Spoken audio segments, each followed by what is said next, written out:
Hi David, I read your article in Cassandra Voices called Silent Night. It's about appropriate and inappropriate adults in the room. Can we talk about the appropriate adults in the room first, and then we can do another broadcast about inappropriate? Well, I'd rather start with the inappropriate Okay, adults let's in the room first. Um, the article came out in December in Cassandra Voices, run by a former student of mine, and it was an add-on article, by which I mean it was an article specially kind of written for the Christmas season, and it was kind of like an anti-Christmas carol in a way. I don't mean that in a bad way. It was saying, look, what's there to celebrate?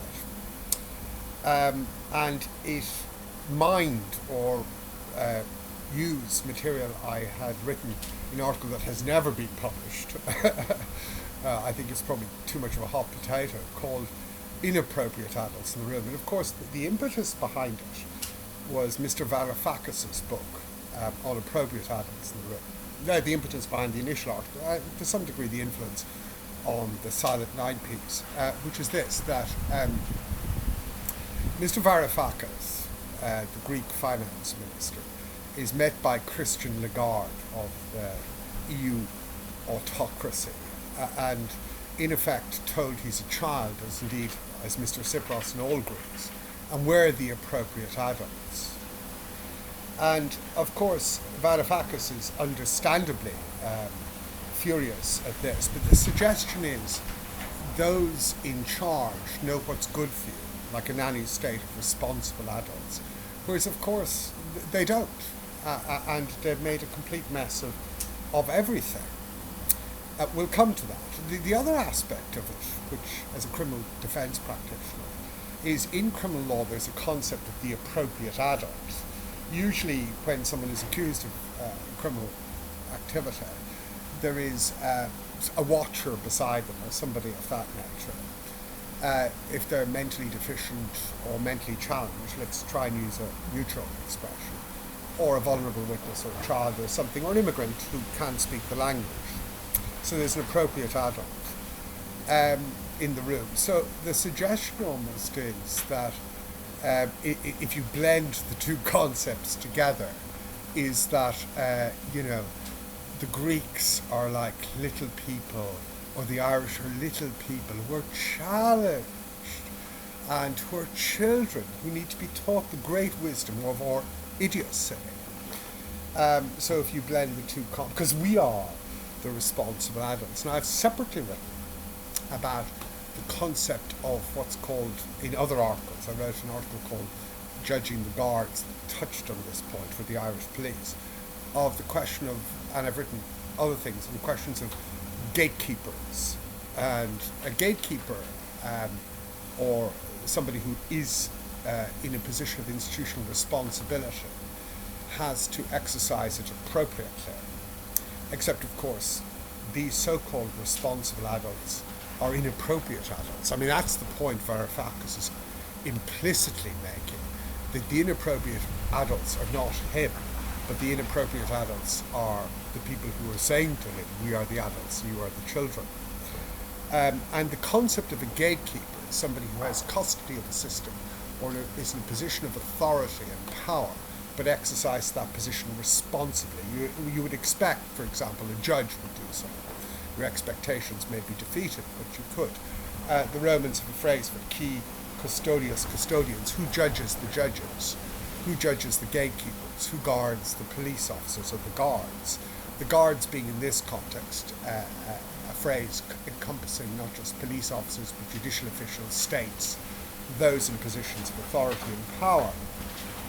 And of course, in what has become, in effect, a spectator democracy, where consent is manufactured, to use Chomsky's phrase, and also democracy has become a non-existent thing, where the people are just herded up to vote against their interests. It is a very appropriate question to ask the question, who are the appropriate and inappropriate adults in the room? So I've selected 10 initially inappropriate adults in the room, of people who ardent gatekeepers, ardent in positions of authority, almost like a bill of indictment in a way, more than anything else. So let's start on that basis. Now, it's become far too easy, number one, to trash Mr. Donald Trump. Mr. Trump is merely a cipher. He is merely a hologram. It is the question of who controls Mr. Trump that is the much more interesting question. And within the structure of who controls Mr. Trump, there is that ambiguous relationship he has with Mr. Steve Bannon. And indeed, if you take Mr. Steve Bannon, who I've written separately about an entire piece, Mr. Steve Bannon's relationship with the Republican Party of America, to quote Chomsky again, the triage of all evil in the world is the Republican Party of America, because they embrace three things that are destroying the planet: post-truth, religious fundamentalism, and the unregulated, unrestrained free market neoliberalism. And Mr. Bannon adds to that kind of, as an associate of Goldman Sachs, and his dabblings in proto-fascism as he tries to build fascist cathedrals in Italy, and talks about building cities in the sea for himself and his ubermensch retiree super rich types. Mr. Bannon is the classic example of a kind of mad ubermensch fascist. And what they have done, though, is this. They have used populism in a way unprecedented, I think, since the 1930s. Now, populism is an ambiguous thing. You can have a populist socialist, or you can have a populist, the phrase in America often came from the state of Minnesota, and people like Hubert Humphreys and Walter Mondale, and even earlier, a populist agrarian socialist mindset, representing the interests of the common person. Or you can have populism in the 1930s fascist sense in Italy or Germany. And I'm not tarring right or left, I'm tarring both simultaneously. That said, the agrarian socialism of Humphreys and so on in America and Walter Mondale was a great thing, super people. And in a sense, Bernie Sanders is an extension of that tradition today. But the populism that Bannon and Trump, through the utilisation of Cambridge Analytica, have tapped into, is a very nasty form of populism. It is about the exclusion of the other, blaming a migrant, blaming everybody else for problems, appealing to people's worst instincts about the government, about foreigners, about anybody who they disapprove of. And of course, getting people, in the phrase of the Slovenian philosopher Zizek, to engage in ideological misidentification and to vote against their interests. Blue-collar America elects Trump and Bannon, and of course what happens? Their interests are not at all represented. Obamacare goes out the window, homelessness and mass evictions proceed apace, the banks are bailed out even further, and with two strokes of Donald Trump's pen, the last of the remnants of the Obama legacy in his intention to comply with environmental regulations gets conveniently parked and shelved. So populism appealing to people's worst interests also in Marxist terms, and this is merely as a descriptive analysis, not as an endorsement of Marxism, gets people to vote against their interests, and exports a model of exploitation where the wealth of the world has been increasingly concentrated to a 1% plutocracy, often represented by American and Canadian and other corporate interests. And that is what Mr. Bannon wants. Cities in the sea for himself and his friends, mad dystopian stuff, and everybody else slaving and working for them for limited amounts of remuneration. So if we're talking about inappropriate adults in the room, let's go for Mr. Bannon first. But of course, we should also couple with that Christopher Hitchens' realisation that Mr. Bannon is merely an extension at one level, or Mr. Trump, of Mr. Clinton. Hitchens correctly perceived, I think, that Mr. Clinton was the beginning of the end. The hillbilly redneck phenomenon started with Clinton, or Bubba, as he's referred to locally. Because Clinton, of course, had a very casual relationship with the truth. And Hitchens' famous book, No One Left to Lie To. And in a way, rightly so, the Republican Party of America hated him on that basis. And of course, like everything else, the neocons have brilliantly taken a lot of the arguments of the liberals and the left and rammed it down their faces. So inappropriate adult in the room, number one, Mr. Bannon, extension of Mr. Bannon. Inappropriate adult number two, and you could, it's like again a cipher. You could pick any number of people to justify this position. But there has been this vast rise in fascism throughout Europe, without naming names and predicating any state I may wish to travel to for a holiday. We've got the rise of the fascist strongmen appealing to the same sort of populism. Now, one has to be careful about this at one level. It is important to protect indigenous jobs. It is important to engage in the layers of self-sufficiency and national autarky. In fact, we're entering an age where I think we have to, at one level, every country has to preserve that. But equally, it is not right or correct or morally appropriate to start demonizing and excluding others or people of different races or cultures in a populist frenzy to justify state terrorism and state fascism. And there's been an alarming rise of state fascism. And there is also this sense of state fascists that their criminality is not subject to the same lenses as others. Zizek, to quote him again, the Slovenian political philosopher, who's slightly mad at certain things he says, but has been making increasingly more coherent sense. He loves cinema, and he's quoted an old film by Ernst Lubitsch, one of the great directors of cinema, called To Be or Not to Be, which is a comedy with Jack Benny set in 1930s fascist, and there's a great quote in it, meant in an ironic but deeply upsetting sense, in relation to attitudes towards Poles. And I'm not suggesting in any way this is racist. It is merely a reflection of the awfulness of the time. We do the concentrating, that's the Nazis, and the Poles do the camping. Now Zizek has modified this phrase for the present day and age, which applies to the rise of populist fascism, whether it be in America or elsewhere. We do the robbing, we being Goldman Sachs, the corporatocracy and the state plutocracy, and the people do the austerity. And the people doing the austerity are the people who elected them in the first place, in a misguided sense that they were serving their interests. So inappropriate adults in the room, and number two, those people who justify state fascism. Inappropriate adult in the room, number three. Now I have to skirt around this very carefully. So let's call it social media. You could say Mark Zuckerberg, but I mean, in a way, he's not a bad person, I don't think, and he has very good intentions. And I'm sure he is conscious, personally, of the Promethean beast. I wrote an article on freedom of speech on Facebook, and Facebook is part of the article on freedom of speech. The freedom has become uninhibited and unregulated, and I'm sure he's conscious of this as well.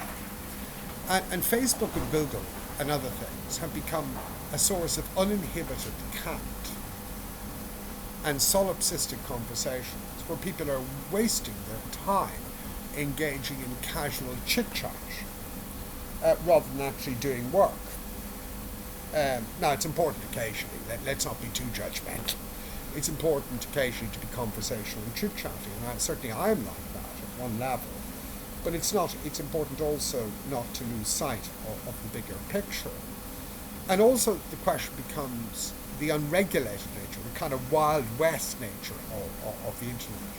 But more to the point, a point you raised with me when we were establishing the parameters of this, the monitoring, I think, by Google recently, or the mining, which is an increasing concern, of which a lot of books have been published, the mining of people's personal data to influence their choices, to regulate their very humanity in a way, almost to reconstitute their personal identity. And there's a lot of books written recently about post-humanism and transhumanism, of turning people into commodities, and also this concept of nudge.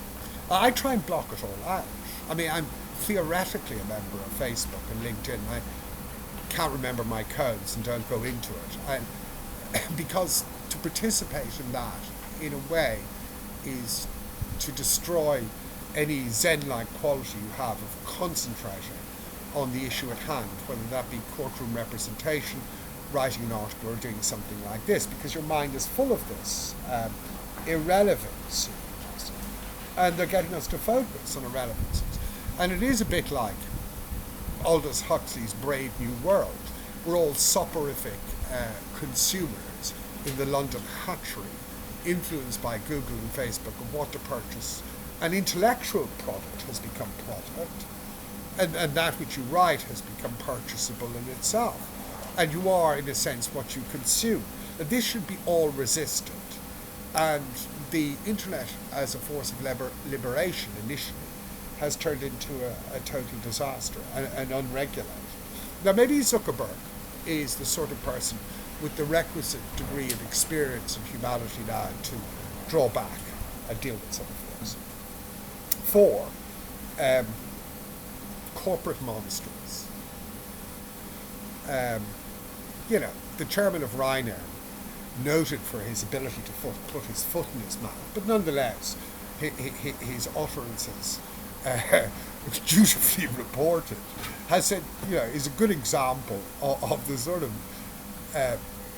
nonsense that goes on. There's no such thing as climate change.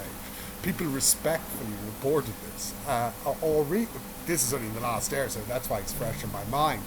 He talks about, the need that, now he's retracted on this, that if there's a single Muslim person coming onto the plane who's male, that they should be targeted or profiled, because the suggestion is, therefore, that they present a terrorist risk. Now, this is, of course, comedy at one level, but this is redolent of the sort of social attitudes these people have towards people of minorities and towards the question of climate change. And with a few exceptions, I suppose, for all that he's demonized by left and right, the Jewish financier Soros is an exception, because he does have a heightened sense of charity and altruism. Most of the corporatocracy are just in it for a quick buck.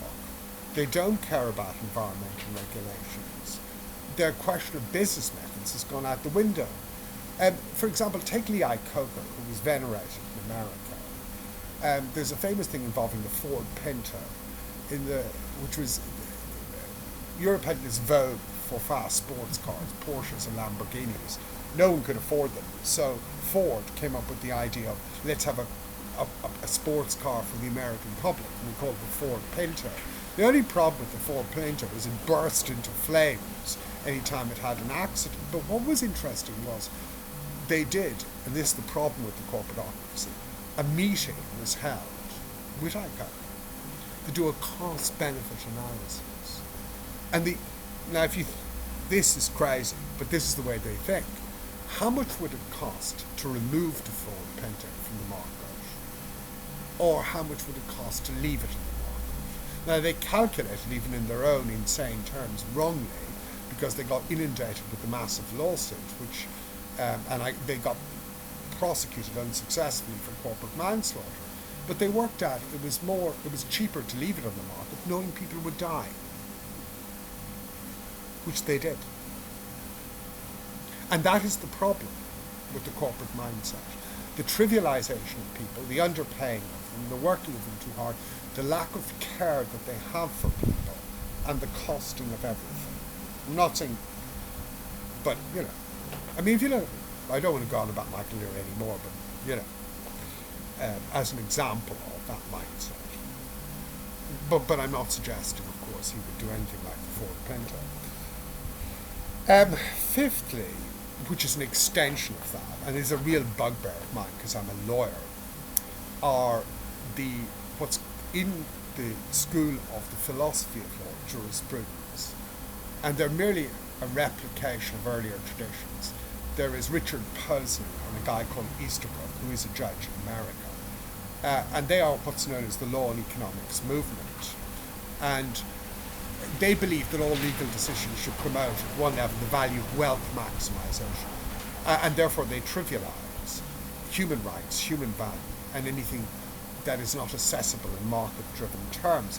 This leads Posner historically down, which is why he's not a judge. He's not a judge of the Supreme Court. He is a judge or retired judge. Down the blind alley or awfulness of his famous articles on adoption, that there should be an unregulated adoption market because babies should be bought on the basis of their attractiveness to the consumer, or his views on rape are even more obnoxious. And a similar type of logic is the commodification of people and turning people into corporate bean counter ciphers, and the commodification of all of humanity on that basis. The French philosopher Alain Badiou was a Marxist, and again, I'm not that myself, but he has this very interesting analysis in his books about how we've moved away from the values of love, democracy, engagement, politics, truth, to the values of commodification, sex, bean countering.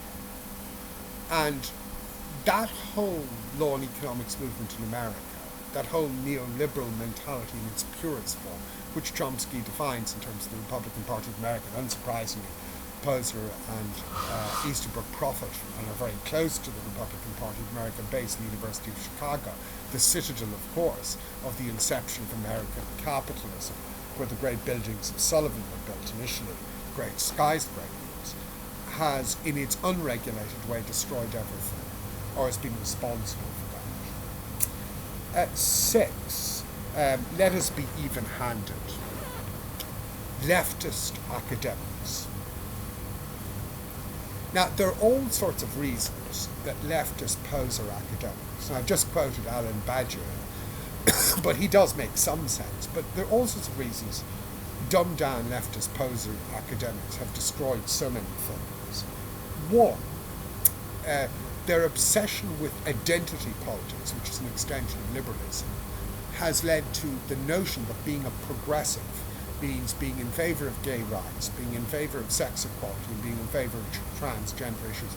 I have nothing against that per se, but if that means promoting people who, beyond their layers of competence and absurd levels of affirmative action, or the destruction of political speech, or the absurd intrusion of political correctness, then I'm very much against it.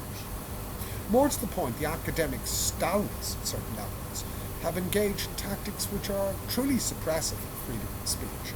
For example, banning the eminent feminist Germaine Greer from campus because she said a man 30 years ago or 40 years ago, a man who becomes a woman can never fully understand what it is to be a woman, so the transgender lobby retroactively ban her. I mean, is it any wonder that, the intelligent right make fun of them for this sort of nonsense? And they have, of course, the leftist academics, given the right the armoury to attack them. Political correctness gone mad. Inappropriate or appropriate levels of address gone mad. The suppression of freedom of speech gone mad. The notion that everybody's a victim. I think within the left, at certain levels now, and Zizek reflects this also, there is a growing appreciation that rather than appealing to victimhood, people, even in our compromised universe, should exercise a measure of personal responsibility. Yes, you may be a victim in some respects, but you may not be a victim in other respects. And victimhood has become easily used by the right to create this concept of people sponging off us. Now, I'm all in favour of, and I represent people in housing issues and all sorts of issues, I'm all in favour of mechanisms of social support, and I entirely agree with it on healthcare rights and housing rights. But of course, if you allow the right to use the argument of welfare spongers, you allow them to take a leftist argument to include that the real spongers are Goldman Sachs and the corporate banks. You've given them the weapons to do this. Or if you create a culture where everybody is accused. I read an article 2 years ago which caused reactions, I think, called Culture of Complaint, based on Robert Hughes's piece in the 1980s, where everybody's complaining, everybody, left, right, centre, for, every man is a monster, everyone's a harasser, everybody is complaining, everybody. Now we've reached the point that everyone's complaining everybody about everything. And Alan Dershowitz calls this the abuse excuse. And that liberal left position, where Hillary Clinton talks about, ridiculously, the reversal of the burden of proof in sex cases, has been, rightly so, demonised by the right as the utter bullshit it is. Demonised by the right and the moderate right and centrist individuals. So let us be even-handed. To quote a famous intellectual in America recently, let us be against everybody. So, inappropriate adults, number one, mad fringist leftist academics. But of course there's a godfather behind all of this, which leads to, I think, number 7, which is, if you look at it this way, the structuralists have a lot to blame for. Not all of them, but some of the structuralists have a lot to be responsible for. For example, people like, and he's dead, Jacques Derrida, whose prose is incomprehensible and whose arguments are incomprehensible, leading to the rebuke of Chomsky in an unattributed comment, or something that was on the net, that any time he's tried to read Lacan, Derrida, or Khrushchev, or any of these postmodernists, he hasn't understood a single word they're saying. He's tried to get colleagues at MIT to explain what they're saying to him, and he still doesn't understand it, which leads, I think Chomsky says, to one of two possibilities. Either they're talking utter gibberish, or that it's beyond his finite intelligence. And of course we're talking about Noam Chomsky. This whole stuff of Derrida's, that I can say something from one sentence to another, that language is infinitely manipulable and malleable, that I can contradict myself within a sentence, that there's no such thing as truth, that everything is morally relative, has led ineluctably to people like Trump or Rudy Giuliani denying when Trump contradicted him, saying truth is not truth, or everything's a matter of opinion. We've become an opinion-driven emotional culture, destroying values of rationality. No, there are things that are true and untrue. Moral relativism is not a basis for moral action, nor is it a basis for anyone in any position of political responsibility. And the structuralists and the postmodernists have, again, given the right the arguments so that the message managers can, in a blink of an eyelid, say what they like, or Trump can say what he like, or Giuliani can say what he like.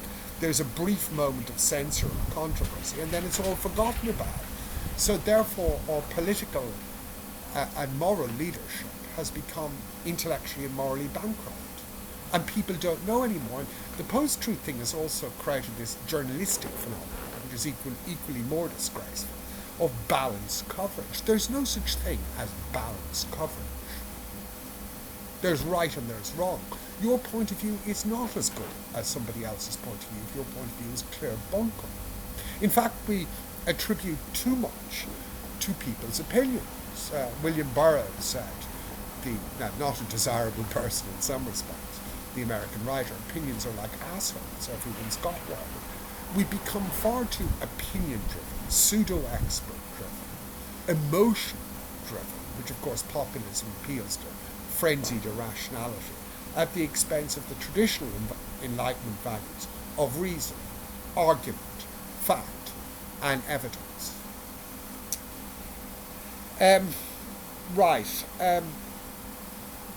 Number 8.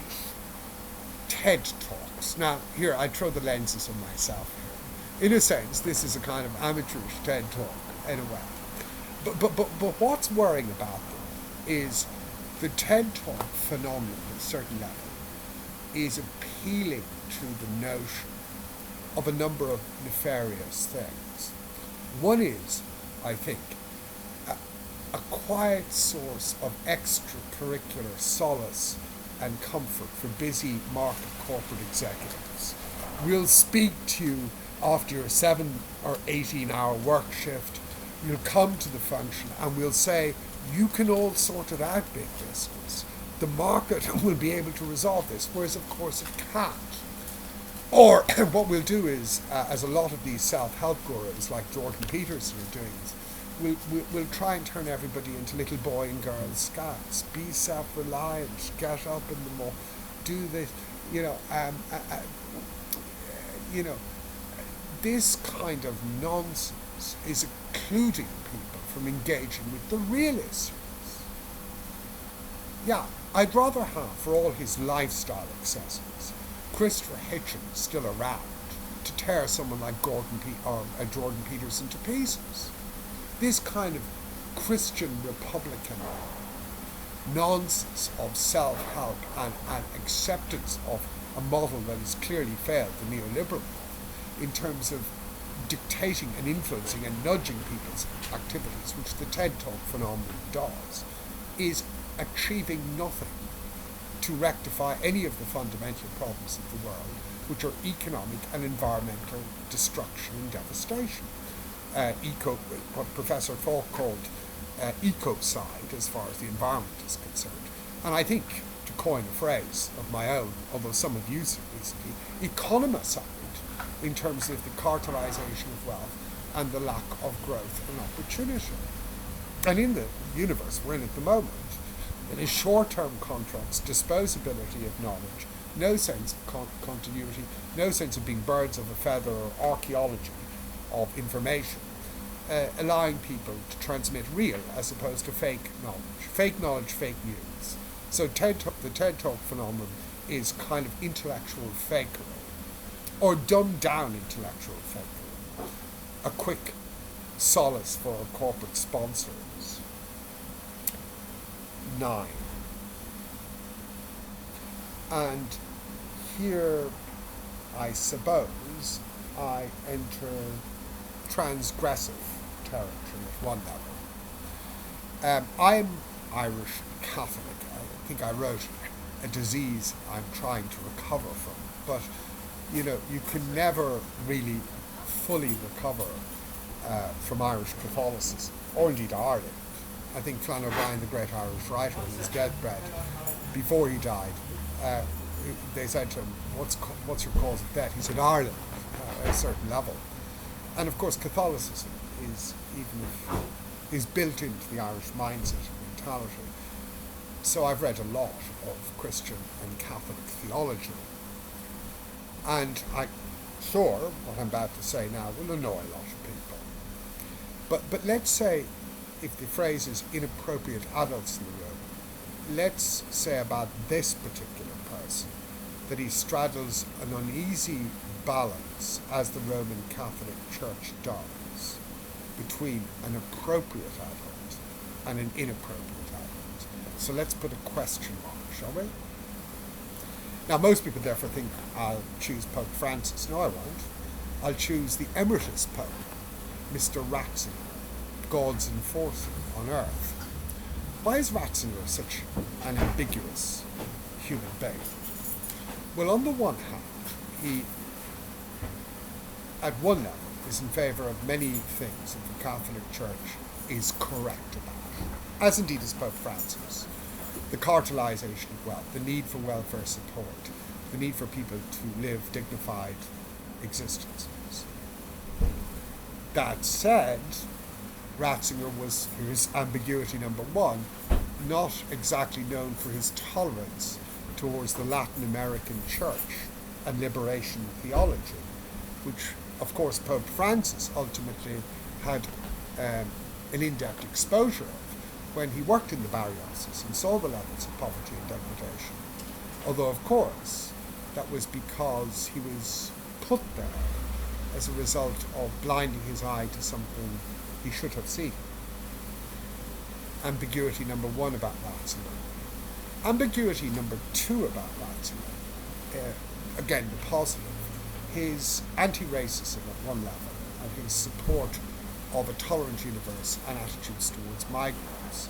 But of course Ratzinger was also the financier of the Vatican, held his hand on the purse strings, so he must have known all of the nuances of corruption and been privy to them, of the church as a financially corrupt milking institution, a neoliberal entity. Ambiguity about Ratzinger. The other thing is the church's attitudes, which Ratzinger reflects, towards homosexuality, abortion, contraception, have become unacceptable, both in terms of the control and spread of disease and in terms of legitimate layers of love-driven expression, such that they have alienated a lot of people who might have supported them otherwise. So I suppose Ratzinger, therefore, is a deeply ambiguous human being. The last. Now, this person is dead, but his spirit lives on. And he's almost like an obscure choice to some people. And it goes back to what I was saying about Easterbrook and Posner and Bannon and so on. Let us trace this historically. Richard Nixon has had a bad rep. I'm not selecting Richard Nixon, by the way. But he did believe in Medicare in America, and he did support the interests of ordinary people. And he was the last of what might be called the caring conservative Republicans who had any degree of power. The Republican Party, I have nothing against conservatism. In many ways I am a conservative. In the Burkean sense, in the sense of Edmund Burke, which is caring conservatism, which is anti-extremist, which is the path of moderation and truth, which is against people who behave inappropriately in a fiscal corporate way anyway, to preserve that which is good. Yeah? Nothing wrong with that. That Burkean conservatism was abandoned by the Republican Party of America. And the man who is the prime agent of all of this, who in a way he's like the unsung prime agent of our nefarious age, and I reference him from several reasons. It's a man called William F. Buckley. Buckley was the leading ideologue of the Republican right in America in the 60s, 70s, 80s, and 90s and further. He had this famous talk show called Firing Line. There's a fabulous documentary with him and Gore Vidal in the 1968 American presidential elections called Best of Enemies. And Buckley developed this libertarian philosophy that is neoliberalism. And he had Reagan to influence. He had all of them to influence through Firing Line. He shifted. He is the man responsible for shifting the Republican Party towards this neoliberal, neocon mindset. He's the ideologue. This ultra-libertarianism, ultra-free market, but of course not so much so on family values. The other reason I reference Buckley is this. If you see the famous documentary with him and Gore Vidal called Best of Enemies, or if you look at Firing Line as I've done, he is the most hyper-articulate human being, an extraordinary orator, funny beyond all belief, quick as a... And I think that's also important.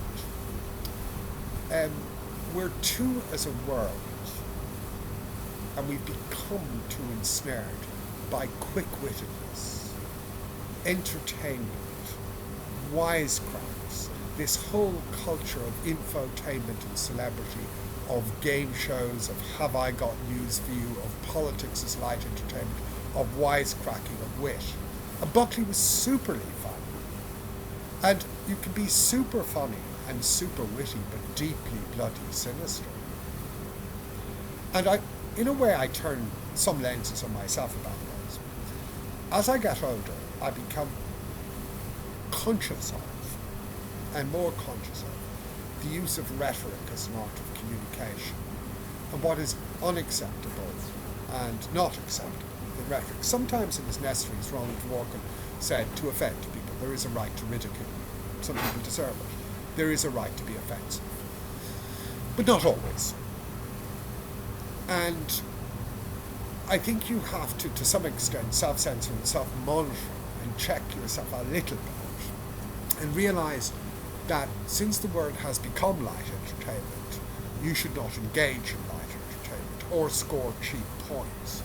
And Buckley is a classic example of getting an agenda across by the force of your intelligence, your aplomb and your wit, convincing people of it, even though it's completely wrong in the first place, and doesn't stand up to serious levels of scrutiny.